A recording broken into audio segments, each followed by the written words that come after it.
Este programa está enfocado en investigar la mente y el corazón humanos. Creemos que realmente es necesario aprender para mejorar nuestra calidad de vida.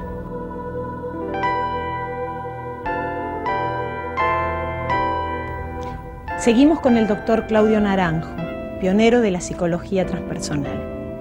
En este programa vamos a introducir la primera parte del eneagrama, como una suerte de mapa de las pasiones humanas. Como hacemos en todos los programas, vamos a ver el currículum de nuestro invitado.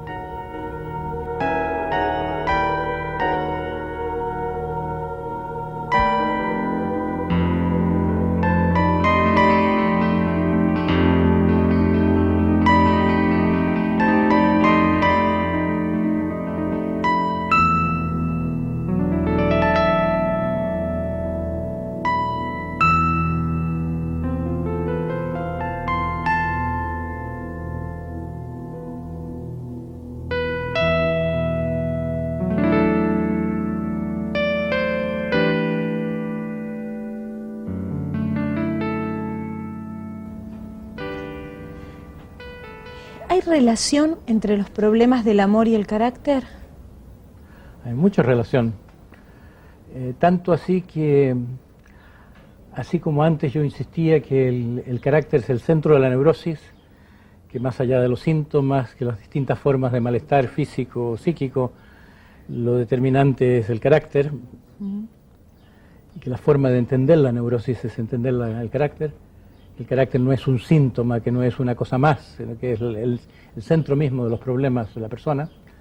Hoy en día estoy insistiendo que el núcleo del carácter, que lo central en la estructura del carácter es lo que pasa con el amor. Algo así como el metabolismo del amor sería. ¿Y con qué categorías podríamos, digamos, diferenciar esos distintos caracteres? Buena pregunta, porque hay muchos sistemas. Hoy en día está en vigencia no tanto el psicoanalítico como el de la Asociación Médica Norteamericana, lo que se llama el DSM-4, es un manual diagnóstico que se ha perfeccionado mucho por las necesidades de responder a las compañías de seguro que quieren saber cuál es el diagnóstico preciso del mal. Pero yo me oriento más de acuerdo a un modelo que no viene del mundo académico, es el eneagrama, es un modelo que nos viene de una tradición esotérica, asiática, de un cristianismo asiático en realidad, que se dice que los últimos siglos ha estado principalmente centrado en Afganistán. Un modelo que solo ha entrado en el mundo en tiempos más recientes a través de Gurdjieff. Gurdjieff a comienzos del siglo XX, una especie de Sócrates ruso, que atrajo un pequeño grupo de buscadores y que escribió algo, pero más que nada se conoce a través de Uspensky, fue un periodista rusa que escribió sobre él. Y es en Uspensky que por primera vez encontramos las afirmaciones de Gurdjieff de que esta escuela de la que él viene, este cristianismo esotérico, tiene como mapa central el eneagrama. El eneagrama es algo así como un mapa cósmico, una manera de representar geométricamente ciertas leyes universales. Es un diagrama de 9 puntos, pero que significa la forma como se explican las cosas a partir de 3 principios fundamentales, algo así como Hegel, tesis, antítesis y síntesis. Aquí es una fuerza positiva o un principio afirmativo, luego otro negativo y un principio reconciliante o neutralizante. Padre, madre e hijo se podrían llamar si uno habla un lenguaje más antropológico, y lo cual es un poco diverso de la Trinidad cristiana, en que desaparece la madre por tratarse de un mundo muy patriarcal, en que se cristalizó esta tradición que no viene, que no figura en los evangelios. Parece haber sido algo que pasó del ambiente del esoterismo del mundo helenístico al cristianismo, igual que los pecados capitales, que tampoco aparecen en el evangelio, pero sí pasaron a ser algo muy importante en la historia de la doctrina cristiana.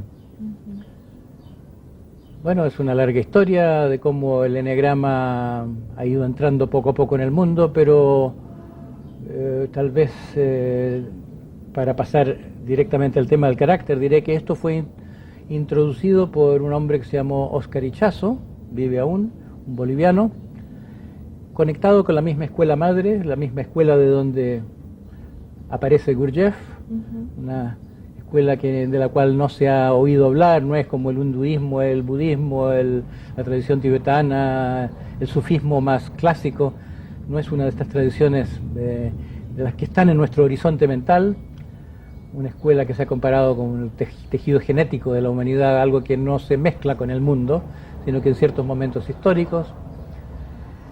Y Ichazo llegó a Chile y con este y otros temas, y tuve la buena suerte de escucharlo cuando hizo su primera presentación en el Colegio de Psicólogos el año 69. Y después se formó un grupo que se llamó el Grupo Arica en Arica el año siguiente.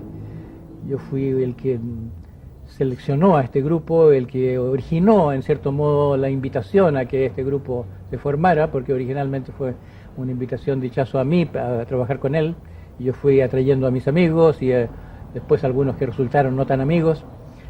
Y en este año casi que estuvimos allí con él, de trabajo muy intensivo, él habló algunas horas del eneagrama aplicado a la personalidad, el eneagrama aplicado específicamente como mapa de personalidad. Y resultó que esto germinó en mí. Hoy en día la gente dice que soy el padre del movimiento del eneagrama porque esto ha cundido en el mundo y todos los que enseñaron originalmente a los que ahora enseñan son gente que aprendió conmigo o que aprendieron con alguien que había aprendido conmigo.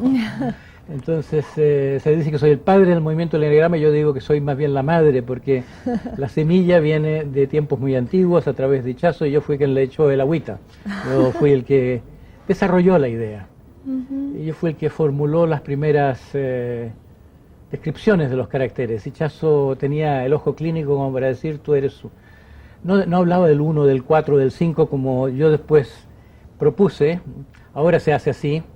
Llega a ser antipático cuando gente que no está compenetrada con el asunto oye a otros que sí hablan, este es un 4, este es un 5. Bueno, Ichazo usaba nombres muy insultantes. Este es un ego bench para hablar del vengativo, un ego melan para un melancólico, pero nombres que sonaban muy mal. A mí nunca me gustaron. Un ego flat derivado de la palabra inglesa flattery, un halagador.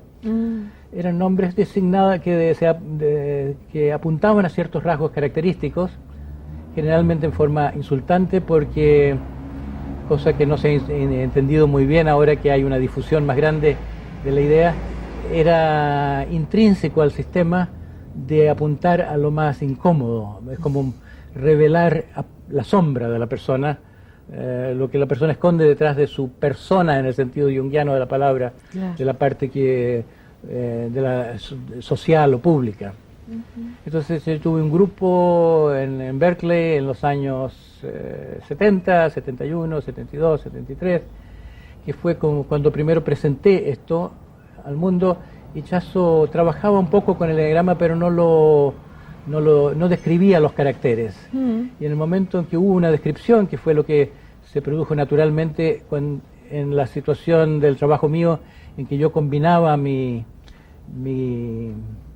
experiencia terapéutica con el eneagrama, ahí se fueron acumulando listas de términos, que un 2 es así, es asá, tiene tales y cuales características, y eso hizo que se tornara transmisible este tema del eneagrama de la personalidad.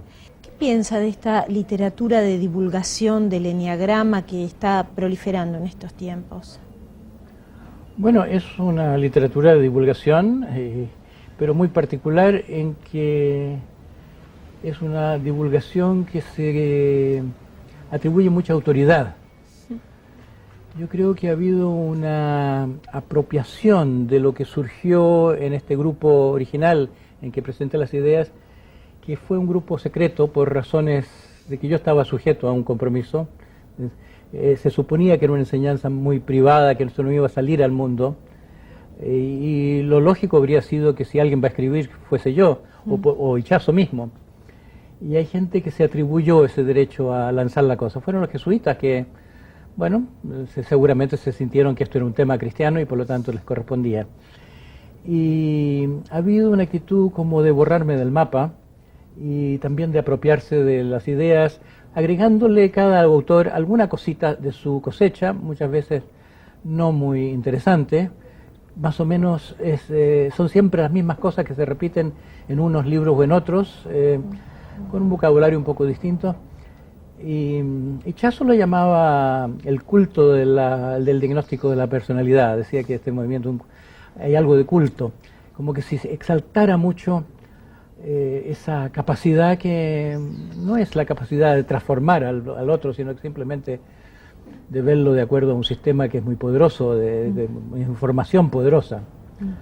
Yo pienso que independientemente de la verdad de lo que Ichazo dice, que él habla de maestreo, hay mucho maestreo, se las dan de grandes maestros porque pueden decirle al otro, tú eres un 4, tú eres un 5, tú eres un carácter de tal o cual tipo.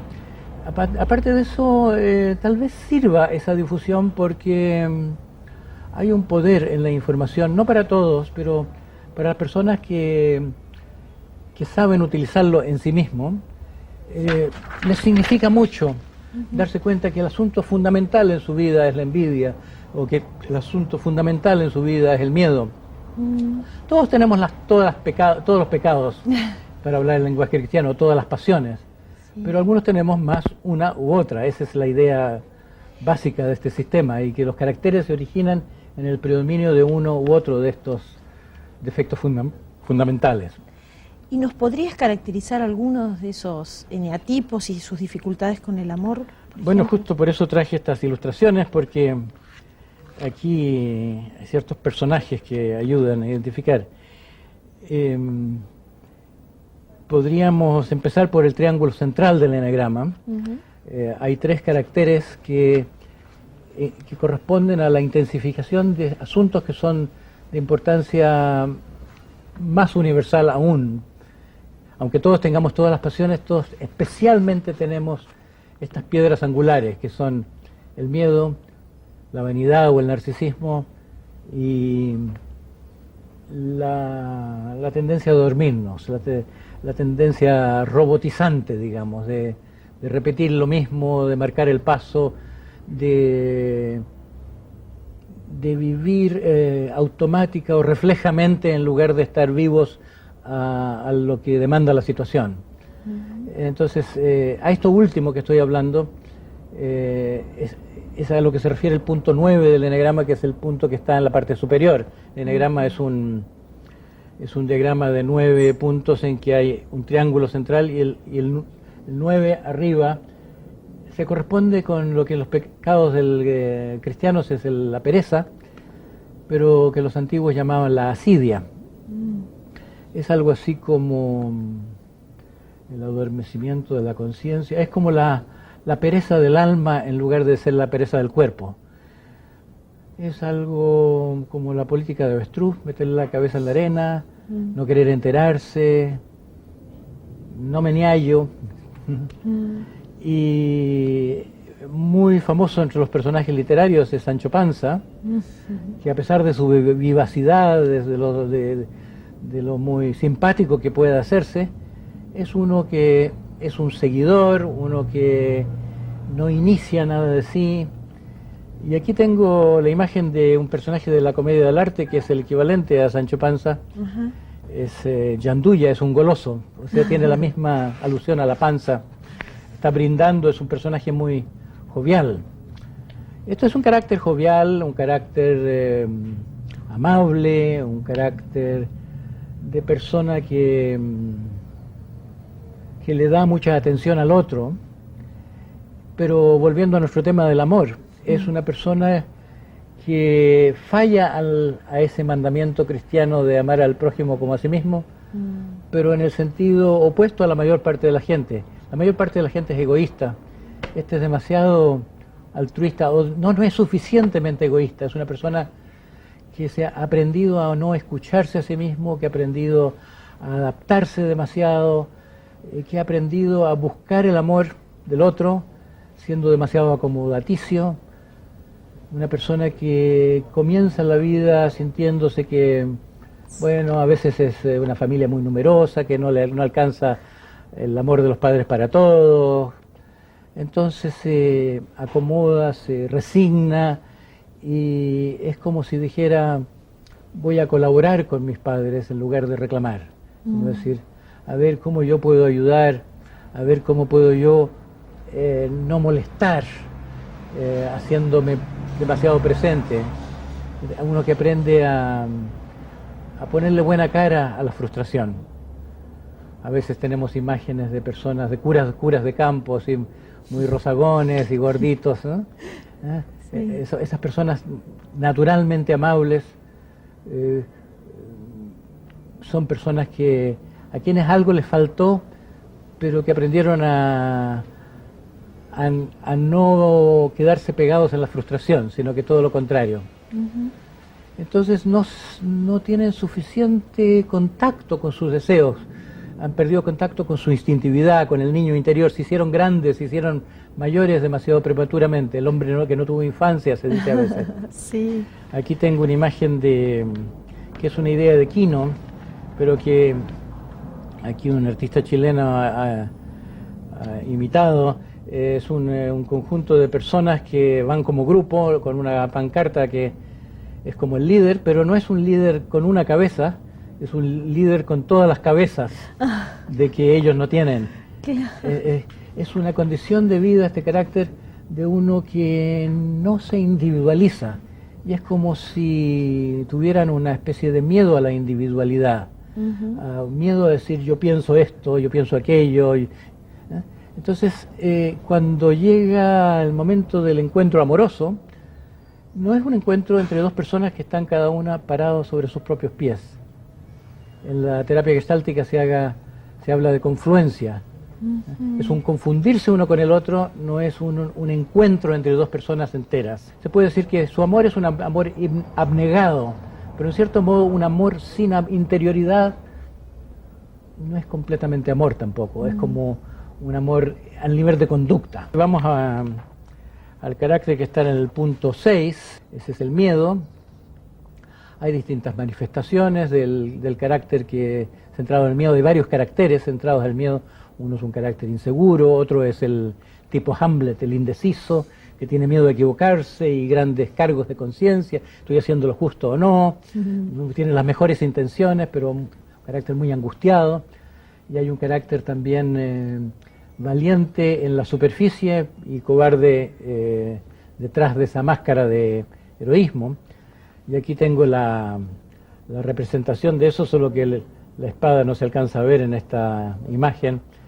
La comedia del arte es que están todos representados. La comedia del arte es el movimiento del cual surgió la ópera, es un movimiento renacentista de improvisación en que se habían reconocido estos caracteres y se hacían miles de combinaciones antes de que pasaran a textos literarios ya como los de Goldoni y otros que se empezaron a repetir textualmente. Entonces uno de esos personajes era el capitán Spavento, que en el mundo latino es el capitán Matamoros. Y aquí se lo ve muy bien como esta inclinación del cuerpo hacia atrás revela que está muy asustado de que en realidad está agrediendo al otro. Claro. Es un carácter que se enoja fácilmente, pero es como el perro del cual se dice que el perro que ladra no muerde. Es un asustar al otro para que no me ataque. Hay una idea como que la defensa mejor es el ataque. El asunto del miedo en materia de amor es que se establecen vínculos de autoridad y sumisión. Es como si la persona temerosa le dice al padre, que es la figura original de autoridad, me hinco ante ti, ahora quiéreme. Tú quieres autoridad, te doy la autoridad. Yo, niñito bueno, hago tu voluntad. A menos que el que toma la vía más agresiva ama y odia al padre y se termina poniendo en su lugar. Entonces, como hay personas que, como solucionan su propio miedo ante los demás, se suben sobre la tarima, empiezan casi a vender protección. Tú sé bueno conmigo, tú reconóceme como jefe, reconóceme que yo soy el sábelo todo, entonces yo te doy mi protección, yo te doy mi amor, pero es un amor tiránico. Aquí hay una imagen muy interesante de los cartoons, imágenes como de Ku Klux Klan, ¿no? Con signos que dicen deténgase, ceda el paso, precaución, todo un ambiente de miedo. Y esto alude a que en este carácter hay una cosa arquetipizante, hay una tendencia del miedo a crear ídolos. Claro. Así como el ídolo de la autoridad, el ídolo paterno originalmente, hay ídolos más que terrenales. Se reviste el miedo de una justificación ideal. Pasamos entonces a la vanidad. En el vértice derecho del eneagrama, opuesto al miedo, de modo que el miedo es más masculino, la vanidad más femenina. Estadísticamente se da así. Hay conexiones, estas líneas en el eneagrama representan también líneas de fuerza, es como si una cosa está detrás de la otra, el miedo está detrás de la vanidad. Es como si en el corazón de la vanidad hubiera miedo. Y la vanidad es el resultado de que la persona que tiene miedo a mostrar la propia cara termina confeccionándose una máscara para que lo represente en el mundo de afuera. Entonces el personaje aquí tengo para ilustrar la vanidad, que de la comedia del arte, es una dama que tiene un aspecto particularmente enmascarado, tiene algo de muñeca de porcelana, y eso es muy fiel a la realidad. Hay algo de muñeca en este... La Barbie es una caricatura de ese tipo. Esta dama además tiene muchas cintas, obvia alusión al recubrirse de cosas. Puede ser simbólico también el que la persona se recubre no solo de vestimenta, sino de ideas interesantes, de citas de autores famosos, o lo que dicen los periódicos, en fin, una persona adornada, el abanico en la mano de estas personas.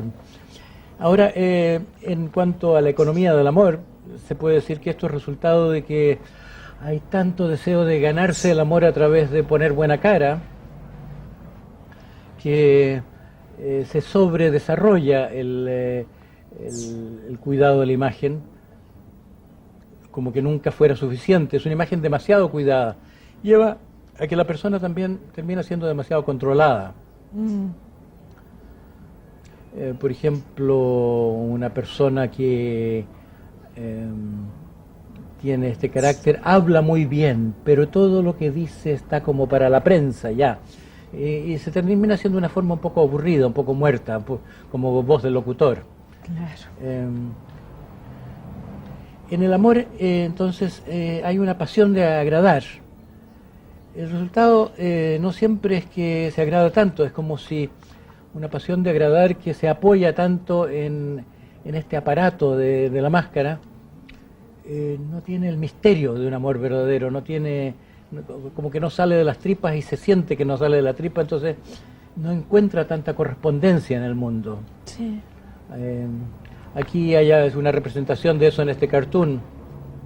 Aquí hay un hombre que quiere mostrar músculos, le muestra a su compañera sus músculos, pero ella está mirando a un músculo de más abajo que no la complace, está demasiado flácida la parte en que ella está interesada, y es como simbólico esto de la situación en que de tanto mostrar algo que es la parte que vende la persona, su propia esencia está desvitalizada. Entonces, resumiendo, es un amor narcisista, un amor en que la persona da mucho, y puede manifestarse eso en que la persona se hace un producto de sí misma, quiere mostrar su producto para hacer gustar, hasta termina olvidándose de lo que quiere es amor, porque parecería que lo que quiere es simplemente su propia eficiencia, porque sí. Aunque lo he presentado como un carácter femenino, esta idolatría por la eficiencia ha impregnado nuestra cultura, es como está el corazón de toda de la era tecnológica. Hay en esto un elemento psicológico muy fuerte, la eficiencia y lo rápido y lo expedito, y termina creando una deshumanización, promoviendo un descuido de lo propiamente humano, esta preocupación por lo visible, por lo tangible. Yo, Claudio, te agradezco muchísimo y bueno, nos quedaron varios eneatipos afuera. Te invito a otro programa, ¿no es cierto? Bueno, en una sentada más yo creo que los terminamos todos. Bueno, muchas gracias. A ti.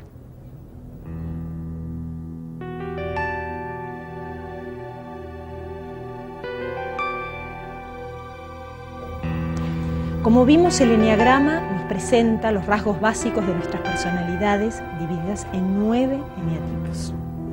Hoy conocimos la tríada fundamental, compuesta por el 9, el 6 y el 3. En el próximo programa vamos a completar este tema. Muchas gracias.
Este programa está enfocado en investigar la mente y el corazón humanos.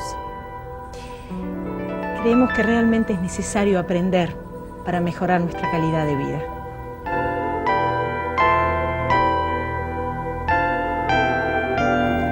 Hola, ¿cómo están? Hoy es nuestro último programa con el doctor Claudio Naranjo. En el anterior, él comenzó a introducirnos en el tema del eneagrama como un mapa de las pasiones humanas. Hoy vamos a terminar de ver este tema. A continuación, vamos a ver el currículum del doctor Claudio Naranjo.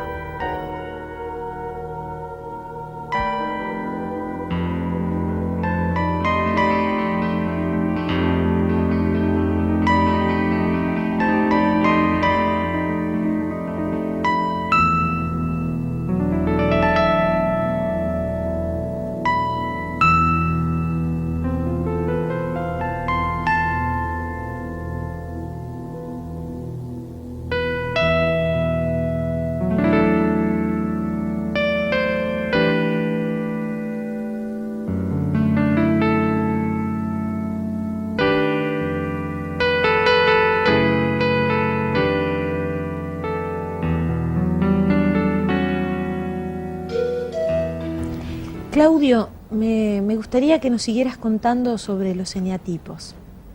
Con mucho gusto. Quiero empezar con el 1, el punto 1. Sé, es arbitrario de donde se comience, pero voy a seguir un orden que no es el circular, sino el orden de esas líneas que no he explicado, no habría tiempo para explicar, que organizan el eneagrama en términos de ciertas polaridades. Algo se va a entender implícitamente. El 1 representa entre los pecados capitales, los pecados de la Iglesia, la ira. Y eso puede en ciertos casos ser algo que se ve, algo obvio, como en este personaje de la comedia del arte que lleva un puñal, la daga, quiere hacer alusión a que es un agresivo, pero más que un agresivo en el sentido de violencia, hay otros que son más agresivos. Los lujuriosos, por ejemplo, son más agresivos. Este es un crítico. Yo lo llamé, cuando empecé a enseñar esto, lo llamé el perfeccionista.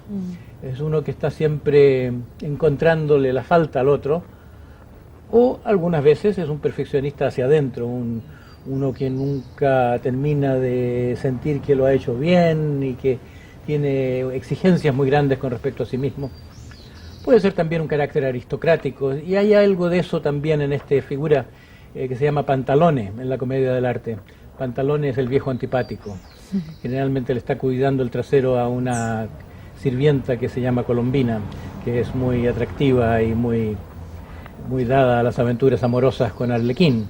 Eso es otro cuento. Entonces este personaje es uno que está como...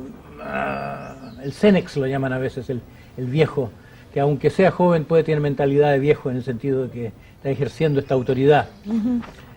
Y como cartoon ilustrativo, aquí tengo una imagen de un padre que le está negando su amor, su aprobación, su validación a un niñito, a un hijo, a quien implícitamente le está sintiendo que es muy malo. Claro, desde el punto de vista de sus propias normas perfeccionistas, ninguno está a la altura, todos son malos.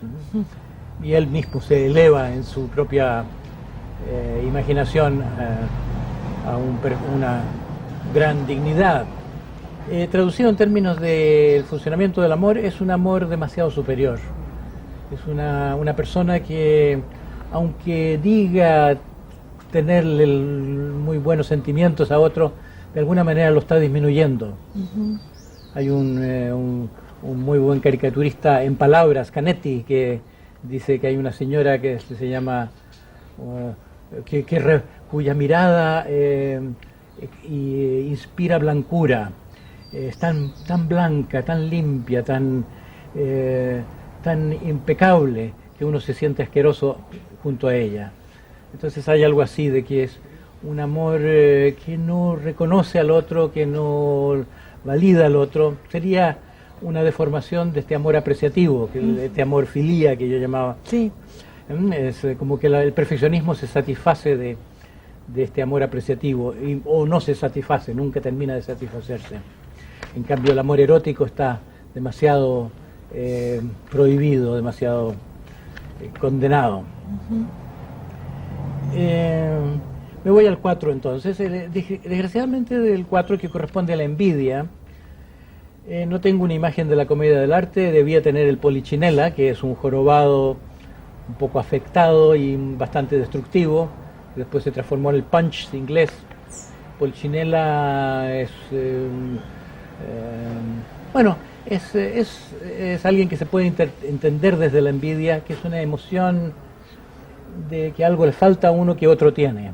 Es como querer estirarse. La afectación tiene que ver con eso de como estirar el cuello para verse más alto de lo que uno es, como no llegan nunca a ese ideal, pero es un gesto distinto del perfeccionismo, que es como darse órdenes a sí mismo. El perfeccionista, esto es como querer estirarse más bien.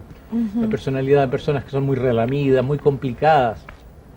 Aquí tengo un cartoon de perfeccionista en varios cuadros, de un humorista americano, Pfeiffer, de una mujer que cultiva su culpa como una flor, y cuando crece, con el paso del tiempo, la culpa amenaza con devorarla.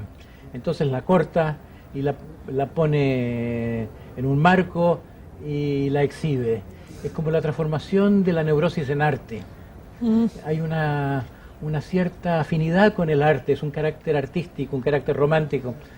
Hace poco alguien le decía a una amiga mía, yo fui a taller tal y cual y descubrí que era 4, y mi amiga, pensando que manejaban el enegrama como yo lo hago, dijo, la envidia. No, el arte. Es como que hay personas que venden enegrama en términos más propagandísticos, que la gente se siente bien. Yo soy el artista, yo soy el romántico. Y no ven que eso es la expresión de un defecto sobre el cual hay que trabajar, y por ahí está la llave a que que esto sea útil para algo. Pero es un rasgo eso, que la persona tiende a ser muy desvalorizadora de sí misma. Y en el amor también, es un amor que no se siente, en que la persona no se siente con derecho a ser amada. Y tú puedes tomar una actitud masoquista, puede tomar una actitud de que cuando le llega algo bueno dice, pero yo con qué méritos, ¿cómo puedo recibir esto? Puede invalidarlo, incluso puede decir, si tú me amas a mí, ¿qué clase de persona eres tú? ¿Acaso tú no sabes discriminar? Como que de alguna manera una persona que se mete en un hoyo, que se perpetúa su condición de no merecer, su posición carencial, siempre está como en una permanente adicción al amor insatisfecho, sí. Demasiada frustración, demasiada negación. Se podría caracterizar esto como el amor-enfermedad. Proust ha hecho un gran estudio psicológico de eso, toda su gran novela, En busca del tiempo perdido, es la expresión del dolor del amor, el amor siempre celoso, el amor siempre idealizando algo que está allá lejos, a la vuelta de la esquina, pero no esta esquina sino otra de más allá, siempre algo inalcanzable, mucho anhelo, pero poca llegada. Y del 4 vamos a pasar al 2, en el eneagrama es como una vuelta, movimiento retrógrado. La envidia es un sentirse muy en la carencia, que algo le falta, y el orgullo es como la compensación de esta carencia, en que la persona que tiene la envidia en el fondo de sí aprende a negarla y decir, yo no necesito nada, yo estoy rebosante. Entonces esa posición es menos dolorosa, es la menos dolorosa en el eneagrama, una de las dos menos dolorosas. Y los padres de la Iglesia pusieron al orgullo en el primer lugar entre los pecados capitales, tal vez para compensar de que los orgullosos se sienten muy cómodos. Sí. Había que ponerlo como materia de doctrina, que el orgullo es muy grave, porque los orgullosos se sienten muy bien, están contentos consigo mismos, y inspiran también algo agradable. Aquí tengo este personaje de la comedia del arte tan conocido, la Colombina, que es, como se dice en el mundo italiano, una serva padrona, una sirviente que se apodera de la casa, se hace patrona por sus encantos, por su manera, por su desplante, aquí con las manos en las caderas, con su capacidad de tomar autoridad, de decirle al otro, pero ¿qué te has figurado? Tiene un gran ascendiente. Y tengo una imagen de esta personalidad tan encantadora, pero de una forma tan invisiblemente encantadora que no se le ve, como la otra que tan llena de cintitas y todo eso, no se le ve el acto histriónico, porque es tan histriónica que el histrionismo no lo parece. Es decir, un histrionismo bien hecho realmente se hace como realidad. Sí. Y aquí tengo una imagen que tomé de una revista americana, en que en el banquillo de los acusados está una mujer por haber asesinado a su marido, y él ya le está dando al juez una explicación, ella con una pierna graciosamente levantada, con una minifalda y con un collar y un sombrero todavía en el banquillo de los acusados, como para ganarse la simpatía de todos, para usar sus encantos en su ventaja. Le está diciendo al juez, y de repente el hombre al que yo había amado, pero ya no era él, era como si yo le estuviera disparando a cualquiera, como una persona que desde sus emociones puede justificar actos aparentemente inadmisibles desde su mundo interior, una subjetividad que se hace presente en una forma avasalladora. Una persona que puede romper todos los cánones, todas las reglas desde el yo quiero o desde las emociones. Solo la emoción cuenta, es un tipo muy emocional y muy convincente. Se lo llama hoy en día el carácter histriónico. Entonces, ¿qué pasa en el amor? Estos son los especialistas en el amor. Son personas cariñosas, son personas que saben ganarse el amor, son personas muy seductoras. Algunos seducen como mujeres vampiresas, otros seducen como hombres que seducen multitudes, como Napoleón, seducen sociedades.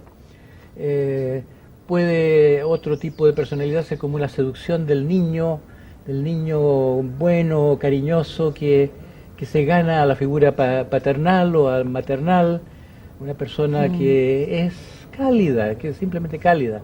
Pueden ser a veces muy caprichosos y hacer valer sus impulsos desde la simpatía. En fin, es como el mundo del amor, sus especialistas en el amor, con el problema de que cuando todo es amor, algo empieza a flaquear en la vida, como se hace un poco vacío. Los japoneses decían de los occidentales, ¿por qué tanto amor cuando hay otras cosas en la vida? Es digamos, el amor-pasión, sí, sí. Que mientras funciona muy bien, pero cuando se rompe la relación, ahí sí que llega la gente a los consultorios psiquiátricos. No solo las mujeres abandonadoras, sino los abandonados. Paso al 8, el 2, hay un movimiento hacia el 8, el 2 es un carácter muy emocional, muy tierno, muy amoroso. El 8 es un movimiento un carácter muy macho, muy agresivo, muy fálico narcisista, se ha dicho en el mundo de la psiquiatría. Wilhelm Reich usaba mucho ese término. Es fálico, es un carácter muy sexual. Narcisista también, un carácter que está diciendo, mírenme a mí, yo estoy al centro. Y aquí está personificado en el mundo de la comedia del arte, en este repertorio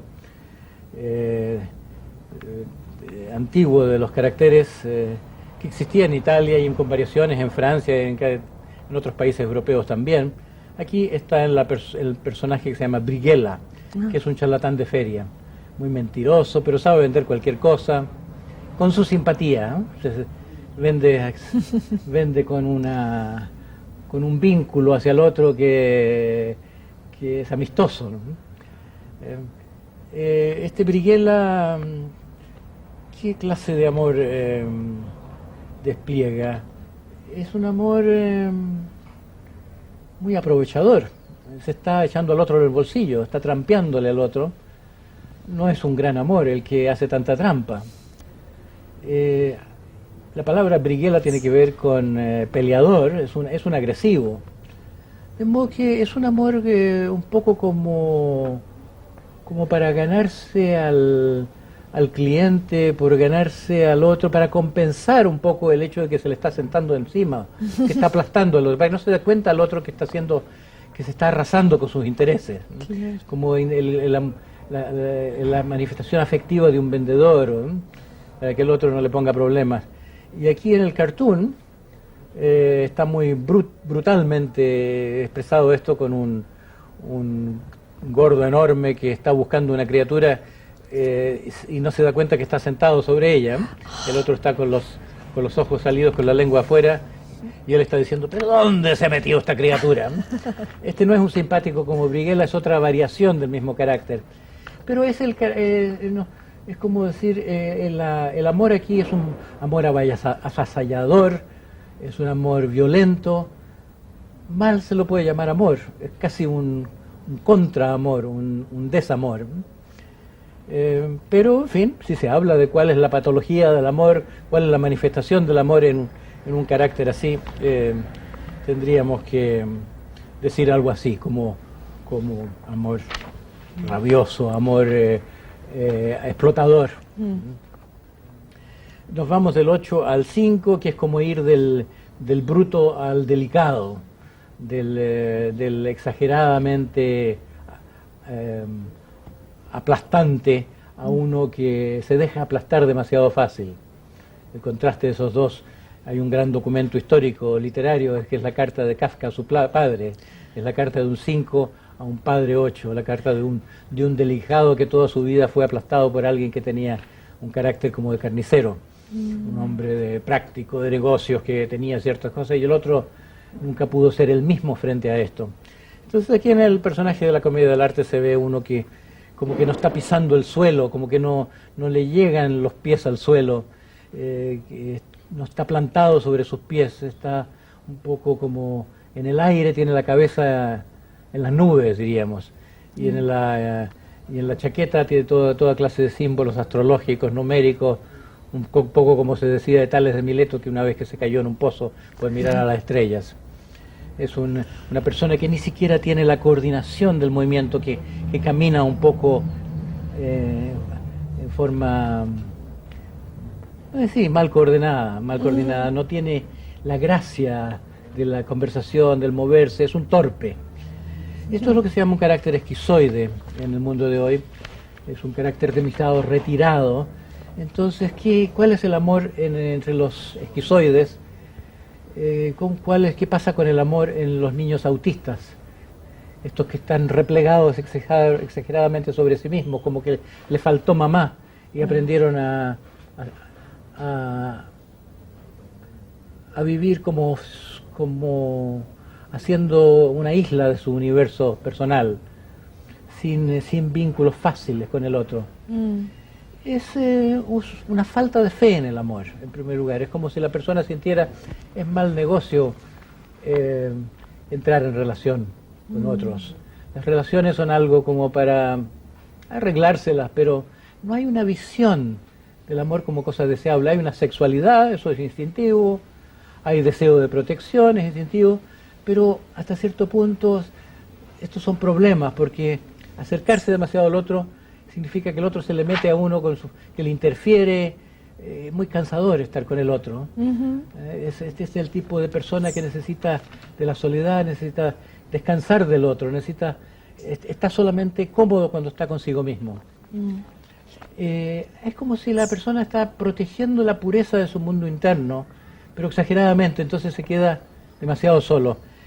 Este cartoon es muy decidor, también de Pfeiffer, este gran humorista americano, que pinta aquí una especie de hippie, que está muy despectivamente diciendo la política es una mentira, así que yo me he alejado de la política recurre a la historia, así que yo, que era estudiante de historia, me desinteresé de eso, y la historia es cosa de libros, y yo me he alejado de los libros, he dejado de leer, los libros se hacen con palabras, yo he decidido que es mejor separarse del mundo de las palabras, así que termina él cerrándose la boca, poniéndose unos anteojos negros, pero ¿cómo va a vivir sino que mendigando? Entonces se pone un avisito que dice limosna para el puro. Es una posición de como decir, mi reino no es de este mundo, pero hasta tal exageración que aunque tenga una conexión espiritual, una persona que no logra traer esa espiritualidad al mundo, termina siendo algo así como un esquizofrénico. Y me paso al siguiente, que es el polo opuesto, en que este es un aislado, el otro es uno expresivo. Este no habla, es un lacónico, no sabe expresarse, no sabe manifestarse. El otro tiene mucho encanto, el otro sabe hablar, convencer de cualquier cosa. Es el carácter goloso, de acuerdo a los pecados, esta es la gula, que es algo así como darle demasiado importancia al placer en la vida. El placer es importante, pero no debía ser lo central en la vida. La persona sana necesita una cierta sana capacidad de enfrentarse a la frustración, a las cosas desagradables y no salirse de su camino. Y el goloso es uno que está tan adicto al placer, a la comodidad, o le tiene tanto horror a sufrir, que se sale de su camino, se torna demasiado acomodaticio o se defiende con una alegría ficticia. Y eso está encarnado en el personaje célebre de Arlequín, que es un saltarín, como que está por la vida alegremente dando saltos por encima de las realidades de la vida, como pasando por alto el sufrimiento, desconectándose de la realidad a través de un implícito mirar a través de cristales de rosa, podemos decir. En psiquiatría se habla de una defensa maníaca, una defensa hipomaníaca, es un alegre que es alegre más allá de la cuenta. Cuando se dice yo estoy bien, tú estás bien, hay una cierta realidad en esa posición, hay gente que se martiriza demasiado, pero también hay un propasarse con eso de yo estoy bien, tú estás bien, todo está bien. Esto lo llamaba uno de los primeros caracterólogos, un amigo de Freud, Karl Abraham, como el carácter oral optimista, carácter oral receptivo.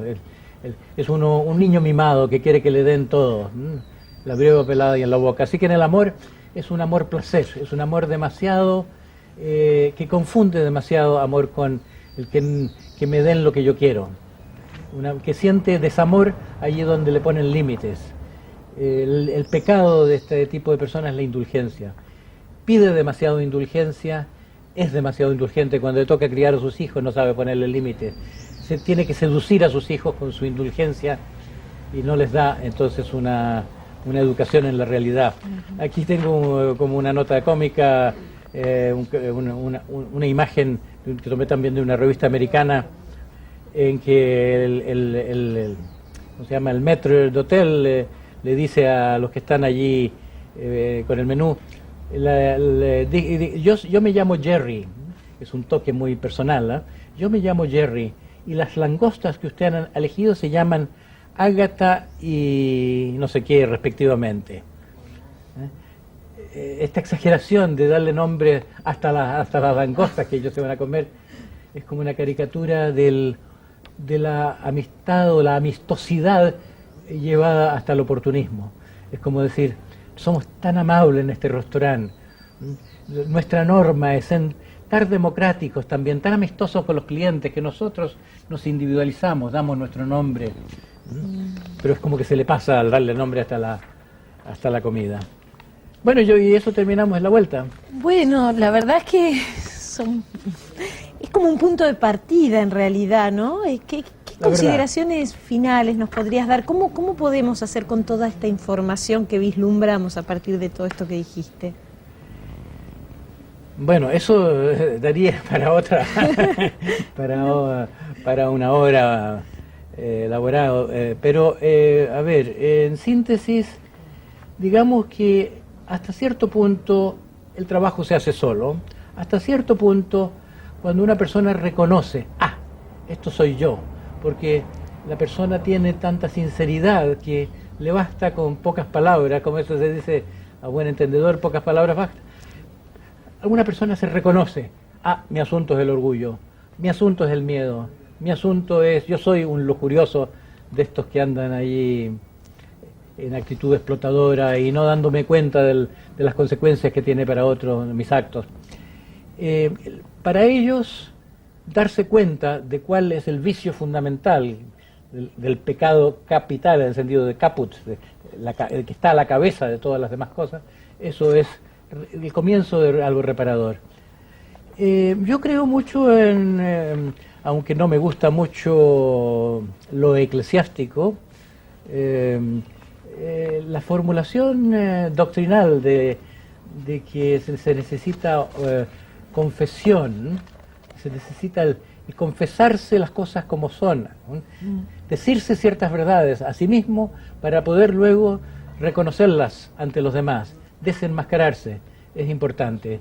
Y luego, después de la confesión, la contrición. Hay personas que oyen esto y se conmueven profundamente. Y estas son las personas que entran en el espíritu del trabajo. Y dicen, ¡qué horror! Pero si la vanidad ha movido mi vida, pero si yo no he sido capaz de amor ninguno, si yo he estado de cara al público toda la vida y no estoy siendo yo mismo.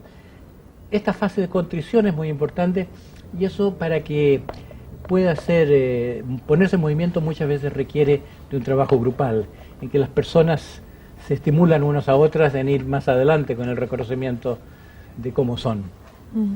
Y por último, a veces se necesita un especialista en cavar y desenterrar cosas, ¿eh? En el mundo de la terapia, en el mundo de la orientación espiritual, hay especialistas que manipulan el grupo para que el grupo funcione mejor. Bueno, muchas gracias, Claudio. Encantado una vez más. Espero que sirva. Sorprendente, ¿verdad? Es un enfoque claro para describir 9 tipos de carácter a través de las pasiones. En el próximo programa nos va a acompañar el doctor Norberto Levi, quien a partir de su línea de trabajo nos va a ilustrar cómo trabajar con el miedo.